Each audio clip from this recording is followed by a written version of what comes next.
Haleluya, salam damai sejahtera di dalam Tuhan Yesus Kristus. Bersyukur pada Tuhan bahwa kita bisa berjumpa kembali di dalam kebaktian pada kesempatan kali ini. Dan pada saat ini masih dalam suasana tahun baru. Saya rasa tidak ada salahnya saya mengucapkan selamat tahun baru 2021 bagi adik-adik di SMP dan SMA Kristen Kanaan di seluruh Indonesia. Mari kita sama-sama awali, kita tundukkan kepala, kita berdoa dalam hati. Mari kita berdoa.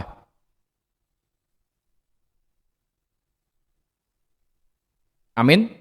Di dalam nama Tuhan Yesus Kristus kita sama-sama mulai kebaktian kita pada kesempatan kali ini. Kita sama-sama bangkit berdiri, kita nyanyikan pujian dari Kidung Rohani nomor 91. Kidung Rohani nomor 91, Mengenang Kasih Tuhan.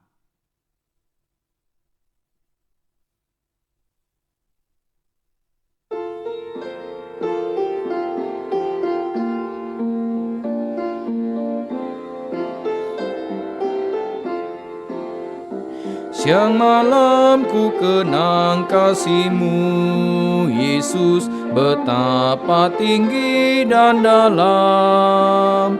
Kasih-Mu selamanya sertaku, Yesus, melimpah dalam hatiku. Kau rela turun ke dunia, Yesus, tinggalkan tahta yang mulia.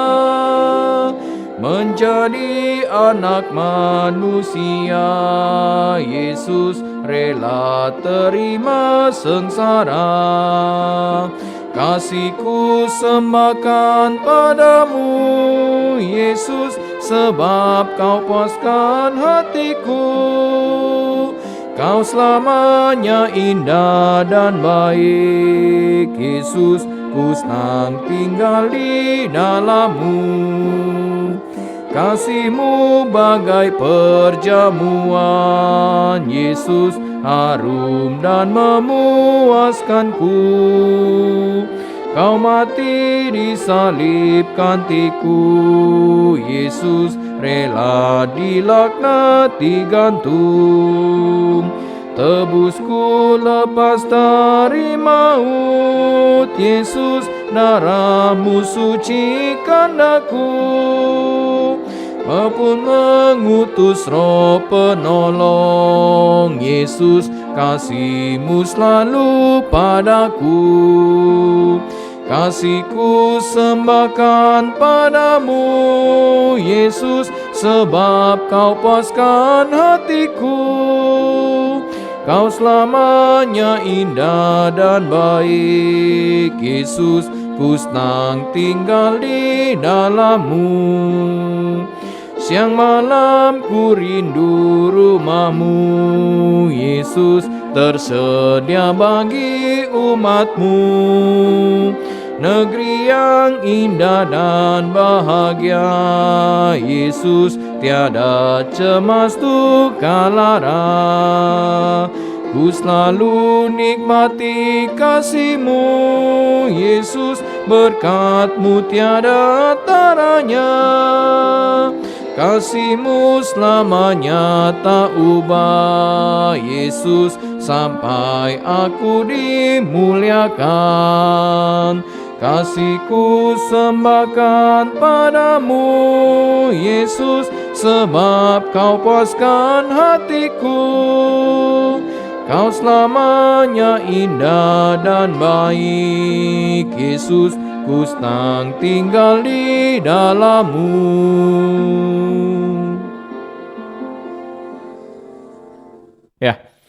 Kita tetap berdiri, kita sama-sama berdoa, kita panjatkan doa Bapa kami seperti yang diajarkan oleh Tuhan Yesus. Mari kita sama-sama berdoa.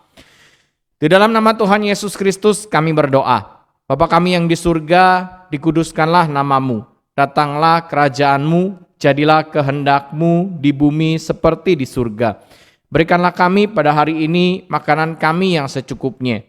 Dan ampunilah kami akan kesalahan kami, seperti kami juga mengampuni orang yang bersalah kepada kami. Dan janganlah bawa kami ke dalam pencobaan, tetapi lepaskanlah kami daripada yang jahat. karena Engkau yang punya kerajaan dan kuasa dan kemuliaan sampai selama-lamanya. Amin. Ya, baik, saya persilakan untuk duduk.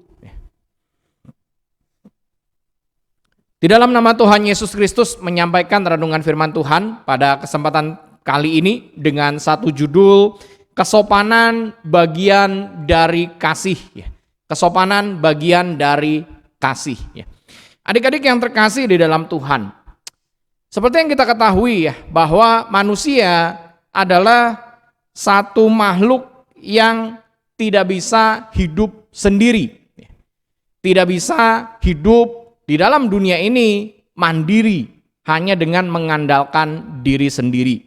Kalau kita sama-sama lihat makhluk-makhluk hidup yang ada di dalam dunia ini, ada binatang-binatang yang sesudah bertelur mereka langsung meninggalkan telurnya. Dan anak daripada binatang tersebut begitu menetas dia harus berjuang sendiri. Seekor penyu dia akan bertelur, dia akan menanam telurnya itu di dalam pasir. Dan telur tersebut menetas dan kemudian penyu tersebut akan berjuang sendiri untuk keluar dari pasir dan masuk ke dalam air.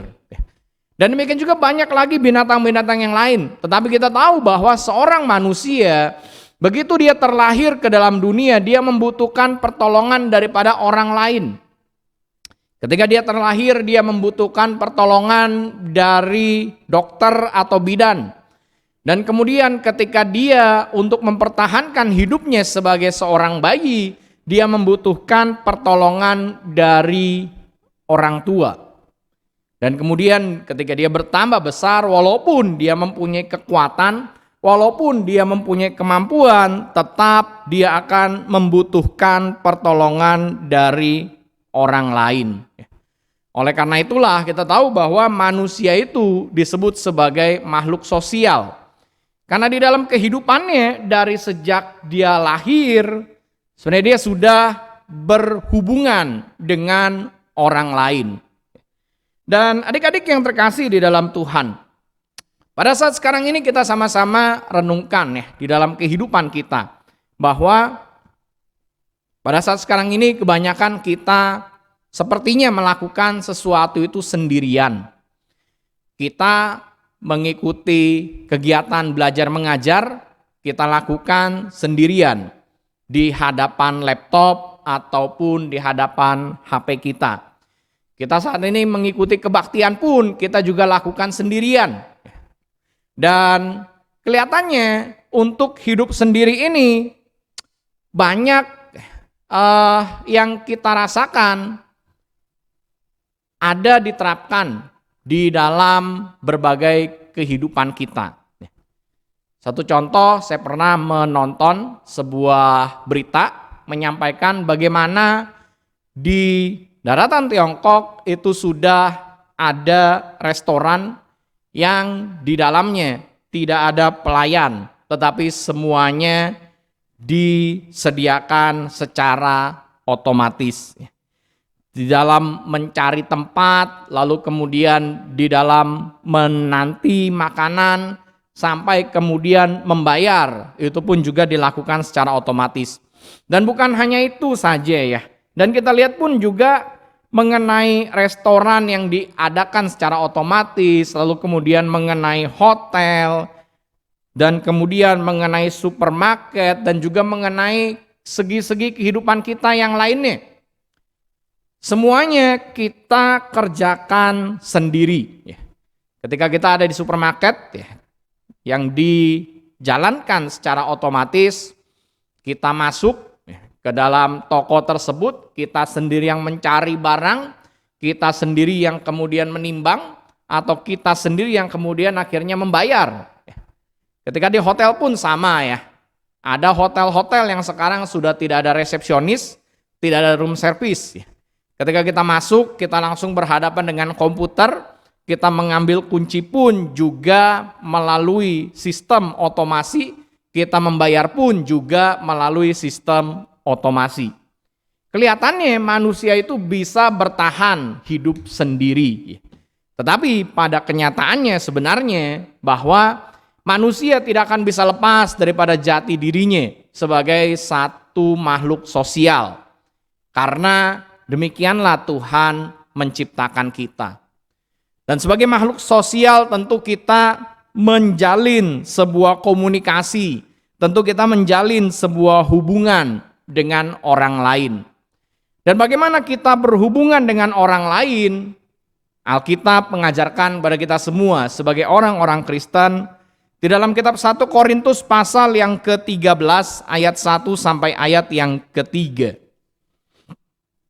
Mari kita sama-sama buka 1 Korintus pasal yang ke-13 ayat 1 sampai ayat yang ke-3. 1 Korintus pasal yang ke-13 ayat 1 sampai 3. Sekalipun aku dapat berkata-kata dengan semua bahasa manusia dan bahasa malaikat, tetapi jika aku tidak mempunyai kasih, aku sama dengan gong yang berkumandang dan canang yang gemerincing. Sekalipun aku mempunyai karunia untuk bernubuat dan aku mengetahui segala rahasia dan memiliki seluruh pengetahuan, dan sekalipun aku memiliki iman yang sempurna untuk memindahkan gunung, tetapi jika aku tidak mempunyai kasih, aku sama sekali tidak berguna.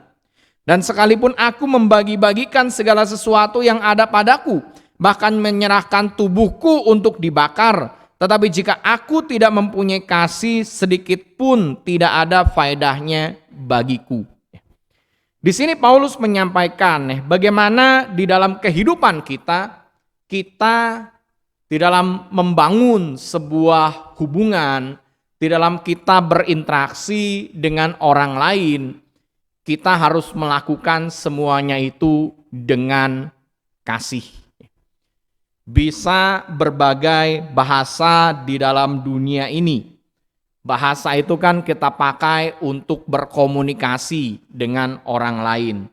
Ketika kita mempunyai karunia untuk bernubuat, ketika kita mempunyai karunia rohani, karunia rohani itu pun kalau kita lihat di dalam pasal yang ke-12 diberikan oleh Tuhan untuk membangun iman jemaat. Artinya karunia rohani itu adalah untuk membangun iman kita pribadi dan juga iman daripada orang-orang di sekitar kita. Seperti yang dikatakan oleh Paulus di dalam pasal yang ke-12. Bagaimana karunia rohani, ada karunia untuk bernubuat, ada karunia untuk berkata-kata dengan hikmat, ada karunia untuk menyembuhkan, ada karunia untuk mengusir setan, kemudian ada karunia untuk berkata-kata dengan pengetahuan. Itu semua kita tahu adalah untuk membangun, untuk berkomunikasi dengan orang lain. Dan tujuannya adalah untuk menumbuhkan, menambahkan iman. Iman daripada kita pribadi dan juga iman daripada orang lain yang menyaksikan atau yang mendengar karunia roh tersebut. Dan Paulus di dalam suratnya kepada jemaat di Korintus ini, di dalam pasal 12 ayat yang ke-31, dia sampaikan, jadi berusahalah untuk memperoleh karunia-karunia yang paling utama, dan aku menunjukkan kepadamu jalan yang lebih utama lagi. Aku menunjukkan kepadamu jalan yang lebih utama lagi. Apa maksudnya daripada perkataan Paulus ini? Perkataan Paulus ini menyampaikan kepada kita semua betapa pentingnya kasih di dalam kehidupan kita. Kasih itulah yang menjadi dasar, kasih itulah yang harus ada di dalam hubungan kita dengan orang-orang lain, hubungan kita dengan saudara-saudari kita, hubungan kita dengan keluarga kita. Itu semua harus didasarkan kepada kasih. Dan kasih ini sangat penting di dalam kehidupan kita. Dan bahkan Paulus mengatakan bahwa bahwa kasih ini adalah lebih utama daripada karunia-karunia roh. Maksudnya bukanlah sebuah perbandingan nilai, tetapi kita sama-sama melihat, perbandingkan antara karunia rohani, karunia Roh Kudus dengan kasih. Karunia Roh Kudus itu hanya dimiliki oleh orang-orang tertentu. Karunia Roh Kudus itu tidak dimiliki oleh semua orang. Tidak semua orang bisa menyembuhkan orang sakit. Tidak semua orang bisa menerjemahkan bahasa roh. Tidak semua orang bisa berkata-kata dengan pengetahuan. Tetapi kasih itu adalah bisa dimiliki oleh semua orang dan bahkan harus dimiliki oleh semua orang. Untuk kita mengasihi sesama kita, untuk kita mengasihi orang yang memusuhi kita, itu tidak harus menunggu satu waktu tertentu. Untuk kita mengasihi orang tua kita, itu tidak harus berdoa, memohon kepada Tuhan. Untuk bisa mempunyai karunia menyembuhkan orang sakit, itu kita harus berdoa. Kita harus mempunyai sebuah usaha yang keras. Untuk melakukan kasih, kita bisa lakukan kapanpun. Dan kemudian juga yang kedua, karunia Roh Kudus itu bergantung kepada Tuhan. Siapa yang memiliki karunia Roh Kudus tersebut dan kapan karunia Roh Kudus tersebut diberikan, itu semua bergantung kepada Tuhan. Seperti yang kita ketahui bahwa karunia Roh Kudus itu tidaklah menetap. Artinya ketika kita mendoakan orang itu sembuh daripada sakitnya, keesokan harinya kita mendoakan orang yang lain, belum tentu orang itu akan sembuh daripada sakitnya. Karunia Roh Kudus itu tidaklah menetap, tetapi kasih itu menetap di dalam diri kita. Kita mengasihi orang tua kita, setiap saat kita mengasihi orang tua kita. Setiap waktu kita mengasihi saudara-saudara kita. Dan kita bisa lakukan kapanpun juga. Dan dari sini, oleh karena inilah Paulus katakan, aku akan tunjukkan kepadamu jalan yang lebih utama, yaitu apa? Kasih. Jalan yang lebih utama ini bukan berarti kasih itu lebih penting daripada karunia roh, bukan. Tetapi kalau melihat sifat-sifat daripada karunia roh dan sifat daripada kasih, seperti yang tadi saya sampaikan, kasih itu kita bisa terapkan, kita bisa lakukan kapanpun juga. Ketika kita mau berusaha, ketika kita mau belajar, kita bisa lakukan hal tersebut. Dan pada kesempatan kali ini saya mau membahas mengenai satu bagian daripada kasih itu, seperti yang dikatakan di dalam kitab 1 Korintus pasal yang ke-13 ayat yang ke-5. 1 Korintus pasal yang ke-13 ayat yang ke-5. Ia tidak melakukan yang tidak sopan dan tidak mencari keuntungan diri sendiri. Ia tidak pemarah dan tidak menyimpan kesalahan orang lain. Satu hal yang disampaikan di dalam 1 Korintus pasal yang ke-13 mengenai kasih, yaitu di pasal yang ke-13 ayat yang ke-5 bagian pertama dikatakan dia tidak melakukan yang tidak sopan. Atau artinya kalau kita ubah dalam kalimat yang aktif, dia kasih itu melakukan yang sopan. Kalau di dalam kehidupan kita memiliki kasih, maka kita akan melakukan hal yang sopan. Kalau dalam bahasa Inggris dikatakan hal yang sewajarnya, hal yang wajar, hal yang seharusnya. Ketika kita berkomunikasi dengan orang lain, ketika kita berbicara dengan orang yang lebih tua, bagaimana seharusnya kita bersikap. Di dalam Alkitab dikatakan, ketika kita berhadapan dengan seorang yang lebih tua, kita haruslah yang muda bangun dari tempat duduk kita, memberikan sebuah penghormatan kepada yang lebih tua. Kesopanan itu adalah merupakan bagian daripada kasih, dan kita mau sama-sama renungkan pada kesempatan kali ini. Apakah di dalam kehidupan kita masih memegang nilai-nilai kesopanan atau kewajaran? Bagaimana kita bersikap, bagaimana kita berbicara, bagaimana kita berhadapan dengan orang lain. Entah itu orang yang lebih tua, seperti orang tua kita, seperti saudara-saudara daripada orang tua kita, seperti bapak, ibu guru kita, atau kita berbicara dengan yang seumuran dengan kita, atau kita berhadapan dengan orang yang lebih muda daripada kita. Kenapa kita perlu renungkan hal ini? Karena kalau kita sama-sama lihat di dalam kehidupan kita, seperti yang dituliskan di dalam kitab 2 Timotius pasal yang ketiga. Mari kita sama-sama buka 2 Timotius pasal yang ketiga ayat 1 sampai ayat yang keempat. 2 Timotius pasal 3 ayat 1 sampai 4. Ketahuilah bahwa pada hari-hari terakhir akan datang masa yang sukar. Manusia akan mencintai dirinya sendiri dan menjadi hamba uang. Mereka akan membual dan menyombongkan diri. Mereka akan menjadi pemfitnah. Mereka akan berontak terhadap orang tua dan tidak tahu berterima kasih.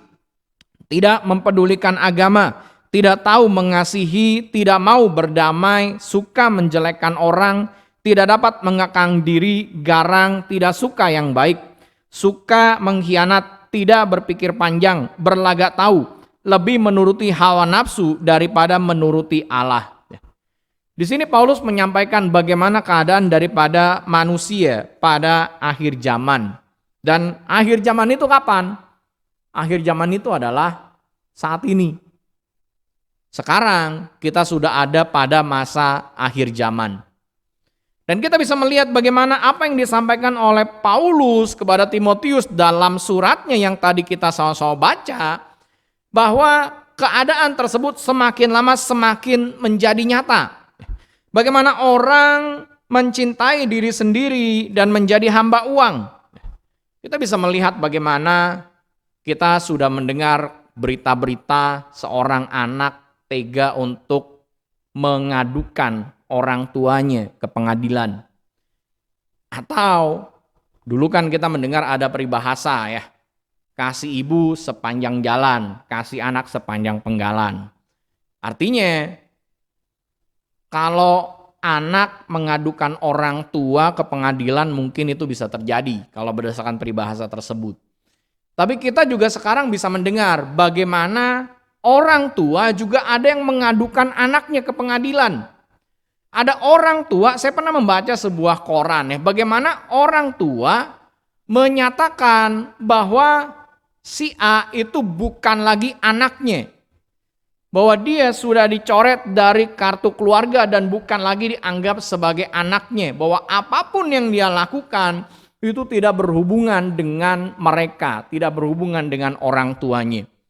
Dan kita juga bisa mendengar banyak kabar yang lain bagaimana orang tua bisa melakukan kekejaman terhadap anak-anaknya.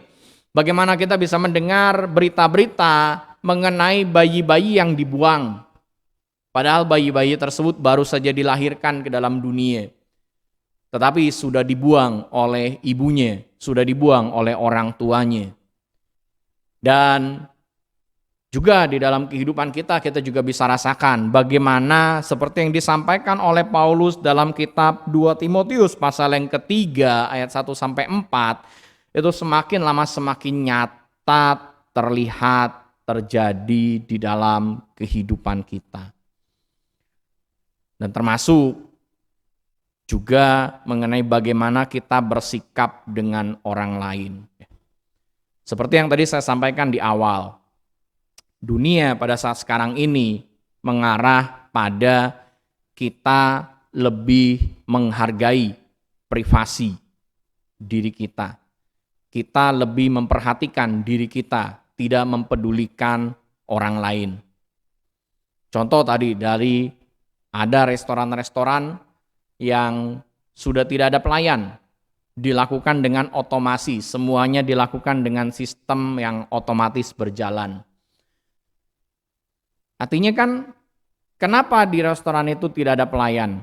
Supaya membuat diri kita nyaman dengan diri kita sendiri. Demikian juga hotel. Kadang-kala memang room service bisa mengganggu kita. Tapi dengan sistem otomasi ini, kita bisa tidak perlu berhadapan dengan room service, kita tidak perlu berhadapan dengan orang lain. Termasuk juga kan ada restoran-restoran yang menyediakan space tersendiri, yang menyediakan ruangan secara khusus untuk seseorang makan sendiri. Seperti ada dalam sebuah kotak, dan dia pun, tamu yang datang makan ke situ pun tidak perlu berhadapan dengan pelayan. Di situ sudah ada menu yang tersedia, tinggal dia tulis, tinggal dia centang mau pesan apa saja, dia masukkan ke dalam sebuah lubang yang ada di hadapannya, maka tidak lama kemudian akan dijulurkan keluar makanan yang dia pesan. Dia tidak perlu berhadapan dengan pelayan, dia tidak perlu berbincang-bincang, dia tidak perlu melihat orang lain. Saat ini kita juga bisa melihat ya, bagaimana ketika masa pandemi ini kita lebih banyak berhadapan dengan monitor. Dan ketika kita berhadapan dengan monitor, ketika kita menggunakan Zoom, mungkin kalau tidak diperintahkan untuk menyalakan kamera, kita tidak akan menyalakan kamera. Kita lebih memilih untuk mematikan kamera. Hanya karena di sekolah mungkin kita diperintahkan untuk menyalakan kamera, maka kita menyalakan kamera. Tapi kalau tidak ada perintah tersebut, kalau tidak ada aturan tersebut, mungkin kita akan lebih memilih untuk mematikan kamera. Dan sudah terjadi cukup lama ya, mengenai satu messenger kan yang kita tahu ya, bagaimana messenger tersebut bisa diotak-atik sehingga pesan yang masuk itu kita tidak ketahui apakah sudah dibaca atau tidak. Padahal biasanya kalau sudah dibaca itu centangnya bisa berubah berwarna hijau, tapi sekarang bisa terjadi walaupun sudah dibaca centangnya itu bisa tetap tidak berubah warna. Nah, kenapa aplikasi tersebut menyediakan pilihan itu? Kenapa aplikasi tersebut dari tadinya tidak ada pilihan tersebut, dari tadinya tidak ada pilihan itu, menyembunyikan apakah sudah dibaca atau tidak, bisa memberikan sebuah opsi, memberikan sebuah perkembangan yang kita bisa atur. Apakah pesan yang kita terima itu sudah dibaca atau tidak, sudah kita baca atau belum. Kenapa? Karena memberikan kepada kita satu kesempatan untuk kita lebih memperhatikan diri kita sendiri. Oleh karena keadaan lebih mengarahkan kepada kita untuk memperhatikan diri kita sendiri, untuk lebih menghargai ruang pribadi, kesopanan itu semakin terkikis. Ketika kita bertemu dengan orang lain, akan lebih mudah bagi kita untuk tidak menyapa. Entah bertemu dengan orang yang lebih tua, entah bertemu dengan guru kita, entah bertemu dengan orang tua teman kita, akan lebih mudah bagi kita untuk tidak menyapa, tidak memberikan salam.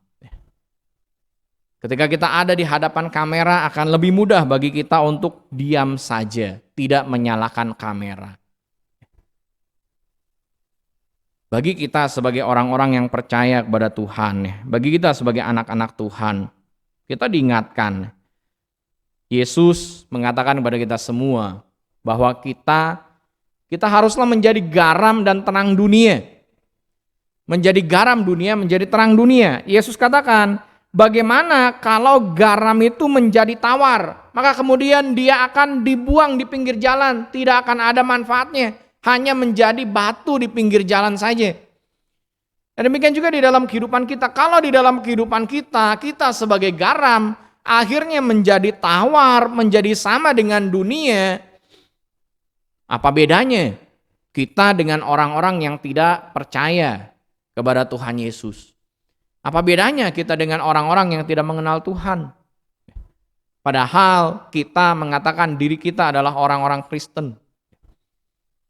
Maka mari sama-sama kita diingatkan pada hari ini bahwa di dalam kehidupan kita mempunyai hubungan dengan orang lain. Dan hubungan kita dengan orang lain, entah itu dengan orang tua, entah itu dengan teman, entah itu dengan yang lebih muda, hubungan kita itu didasarkan, dilandaskan pada kasih. Dan salah satunya daripada kasih itu adalah kesopanan, bagaimana kita bersikap sewajarnya kepada orang-orang tersebut.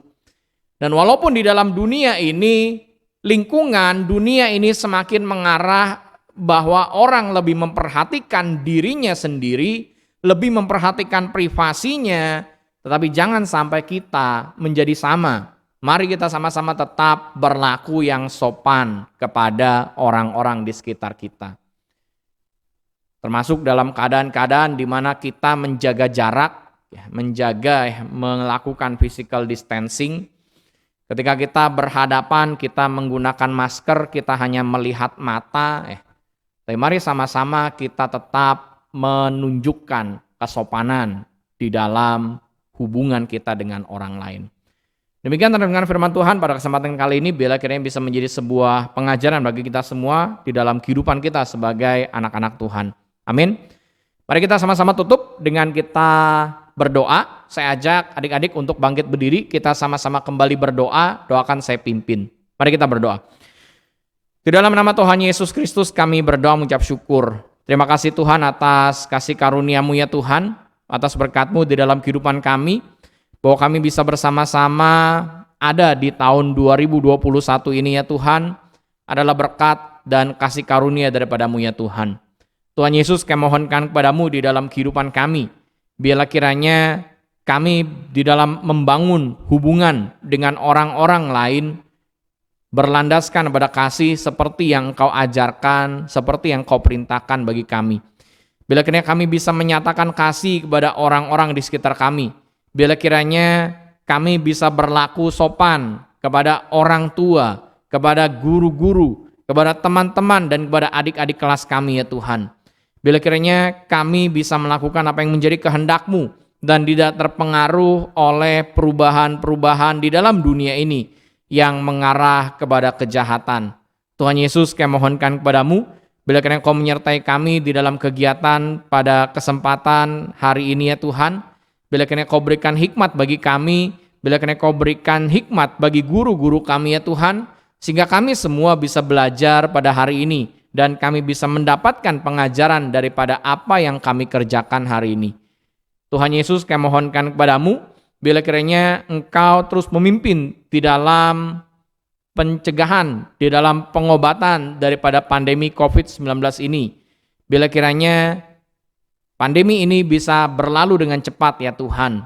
Dan bila kiranya kami bisa ada di dalam sebuah kehidupan yang lebih tenang, kami bisa lebih baik lagi di dalam kehidupan kami. Terima kasih Tuhan Yesus, kami serahkan semuanya ke dalam pimpinan-Mu ya Tuhan. Terpujilah Engkau Tuhan Yesus Kristus, Allah kami yang hidup dari dahulu sekarang sampai selama-lamanya. Amin. Baik, selamat siang. Tuhan Yesus memberkati. Amin.